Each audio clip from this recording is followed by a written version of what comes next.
ভারত চাইলে স্থগিত হয়ে যাওয়া আইপিএলের বাকি অংশ আয়োজন করতে ইচ্ছুক England and Wales cricket board.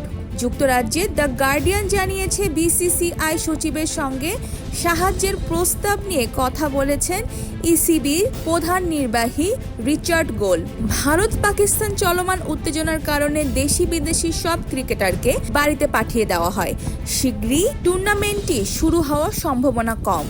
6 দলের পিএসএলে ম্যাচ বাকি 8টি, 10 দলের আইপিএলে বাকি 16টি। এক সপ্তাহের জন্য টুর্নামেন্ট স্থগিতের পর বিসিসিআই দলগুলোকে বাড়ি চলে যেতে বলেছে।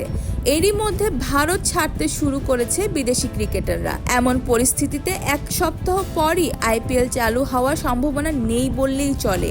আর পাকিস্তানের সঙ্গে যে উত্তেজনার জেরে টুর্নামেন্ট স্থগিত হয়েছে, সেটাও কবে থামবে এখনই তা বোঝা যাচ্ছে না। গার্ডিয়ানের প্রতিবেদনে বলা হয়েছে, ভারত যদি এক সপ্তাহ পর আইপিএল চালু না করতে পারে, বছরের শেষে সেপ্টেম্বরের দিকে তা আয়োজন করার আগ্রহ প্রকাশ করেছে ইংল্যান্ড। এই মুহূর্তে যুক্তরাজ্যে আইপিএল আয়োজন নিয়ে কোনো সক্রিয় আলোচনা নেই বলেও জানিয়েছে সূত্রটি। ইসিবির পক্ষ থেকে ভারতকে একই প্রস্তাব দেওয়া হয়েছিল 2021 সালে। সেবার করোনা মহামারীর কারণে ভারতে আইপিএল আয়োজন স্থগিত হয়ে গিয়েছিল। পরে তা আয়োজন করা হয় সংযুক্ত আরব আমিরাতে।